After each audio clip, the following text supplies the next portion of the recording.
Olá, tudo bem? Você já utilizou a função disparar na sua apresentação de PowerPoint? Qual é a grande diferença entre as duas apresentações? Entre uma animação comum, que a gente costuma colocar, e uma animação com a função disparar?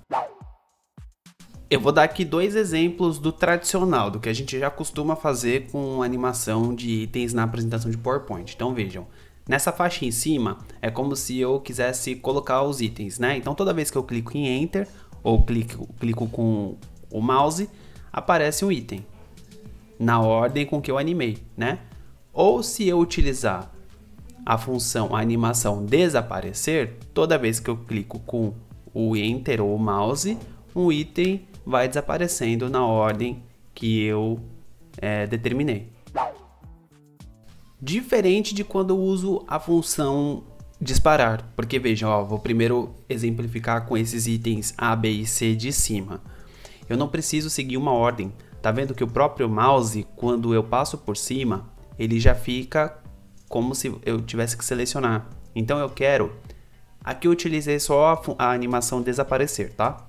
Então eu quero que o C desapareça. Desapareceu. E aí se eu clico com Enter, ele não vai seguir a sequência como se fosse uma animação comum. Eu vou clicar no item que eu quero que desapareça. A ou B. Então eu vou clicar no A. E depois no B. Viram? Um outro exemplo aqui embaixo, que daí torna as coisas mais interessantes em sala de aula, é que eu posso colocar itens atrás. Então vejam, eu quero... Vamos supor que numa determinada atividade os alunos pediram para tirar o item B. Então embaixo eu posso colocar um elemento. Agora o item A e o item C. Então um exemplo bem básico em sala de aula que dá para usar com a função disparar seria... em um projetor, utilizando uma apresentação de PowerPoint, fazer um jogo da memória, por exemplo. Mas dá para ir muito mais além disso, claro. E a criatividade vai ficar por conta de vocês. Eu vou mostrar aqui como que usa a função disparar na sua apresentação de PowerPoint. Vamos lá. Vamos utilizar então a função disparar. Então eu inseri as formas. Elas estão sem animação nenhuma, vejam aqui, ó, nenhuma. E, bom, nesse caso aqui eu quero que toda vez que eu clique em uma delas, ela desapareça. Mas eu não quero numa ordem como a gente costuma fazer. Eu quero na que eu clicar, ela desaparece. Então eu vou selecionar todas. Vou vir aqui em animação. Vou escolher uma animação que é desaparecer. Pode ser essa daqui, ó, esmaecer. E ele dá um exemplo aqui de como vai ficar. Só que por enquanto... ele está na ordem sequencial. No caso aqui ele está, como a gente costuma ver, ó, com o anterior. Geralmente a gente faz ao clicar, né? Porque daí quando eu coloco no modo apresentação, toda vez que eu dou Enter ou clico com o botão esquerdo, ele vai desaparecendo. Tá vendo? Aqui ó, na ordem, né? Ó, 1, 2, 3. Não quero isso.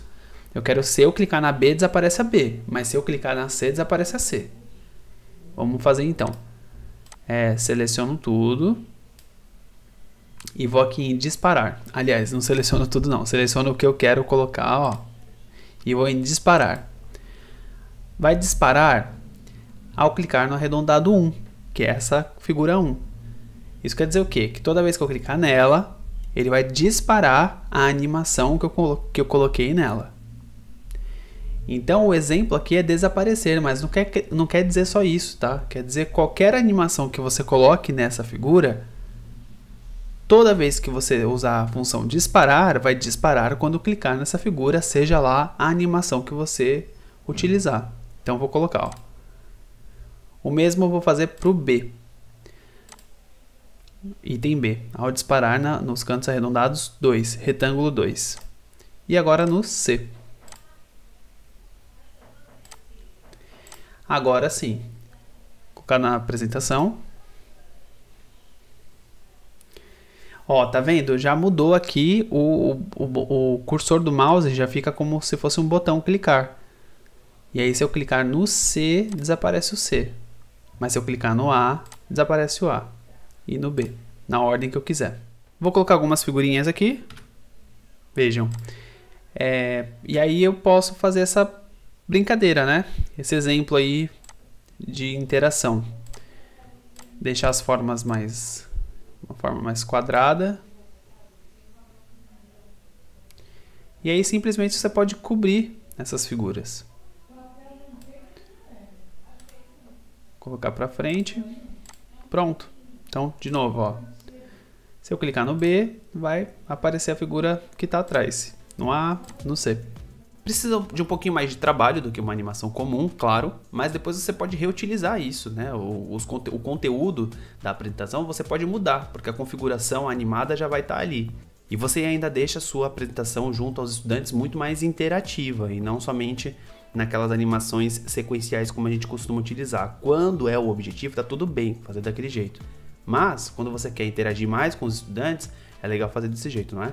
Gostou? Curte, compartilha e comenta. Até mais. Se você gostou, deixe seu like. Ajuda bastante na relevância do conteúdo. Até mais.